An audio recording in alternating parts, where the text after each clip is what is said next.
Tartu hambaarst Mart Nirk käis parajasti Tilleoru matkarajal Põlvamaal, kui talle keset matkarada üks kõhn ja lamav koer silma puutus. Mehel hakkas neljajalgsest sõbrast kahju ja nii tassis ta teda süles matkarajalt välja.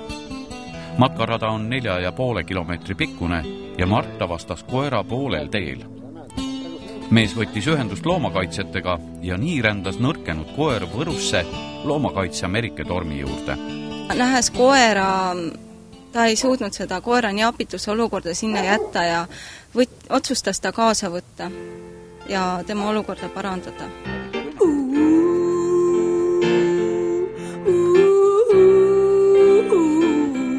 Hambatohter Mart on liialt tagasihoidlik ega taha kaamera ette tulla, aga mees on nõus kinni maksma ka võimalikud ravikulud. Loomakaitseseltsil ju vahendeid just väga palju ei ole. Aga sellestki ei olnud veel küllalt.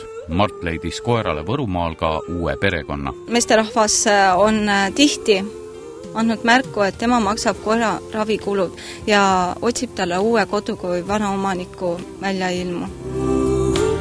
Mismoodi koer sinna matkarajale sai, seda on takkajärgi raske selgeks teha. Kaelas oli tal igatahes presendist rihm, seega päris hulkuv koer ta pole olnud. Aga koer on vana, teda vaevavad mitmed tervisehädad. Koer ei näe ega kuule hästi. Mõni asjatundja avaldas arvamust, et ehk läkski kutsa metsa surema. Silmakae operatsiooni tehakse Eestis ka, aga nii vana koera puhul peab enne piisavalt uurima, sest kutsu ei pruugi narkoosi üle elada. No tema on praeguseks juba 2 korda arsti juures käinud, et leidmise hetkel koer kõndida eriti ei suutnud, seista vaevaliselt. Oli väga nõrk, et otsustasime ta kohe õhtul hilja veterinaari juurde viia, et sealt ta sai esmased ravimid. Ja praeguseks on koera olukord pisut paranenud ja jätkub tema ravi muidugi. On tal keegi teinud paha, et nii kurb on koera mees. Praegu on koer juba veidi kosunud, kuigi ta näeb ikka veel üsna õnnetu ja kõhn välja. Tema küljelt saab lausa ribisid lugeda. Näib vähemalt, et ta inimestes pettunud ei ole ja on sõbralik. No kui arvestades seda, et metsast leides koer ei liikunud üldse ja meesterahvas, kes tema leidis, tõstis koera metsast välja mitu kilomeetrit. Et see võis küll väga raske olla, aga suured tänud sellele inimesele, kes seda koera aitas ja loomakaitsega ühendust võttis. No nüüd on koer hoopis tugevam, liigub rohkem ja kiiremini, et koeral on hoopis teine ilme juba.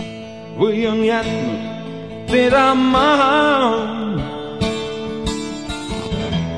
keegi kallis elutee.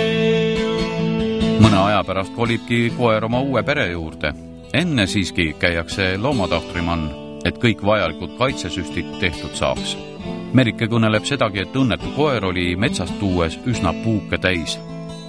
Nüüd on kutsa vähemalt sellest vaevast lahti. Ta sööb nagu iga normaalne koer, et lisaks saab juurde turgutavaid vitamiine. Ikka rohkem kuuleme sellest, kuidas loomi vääralt koheldakse. Seekord on inimesed käitunud vägagi väärikalt. Mart ütleb, et ta tegi seda tõesti heast südamest ja ei soovi mingit tähelepanu enda isikule. Tal on lihtsalt hea meel, et üks hing päästetud ja leidnud endale uue koha. Ja hüvasti kollane koer ütlesid ja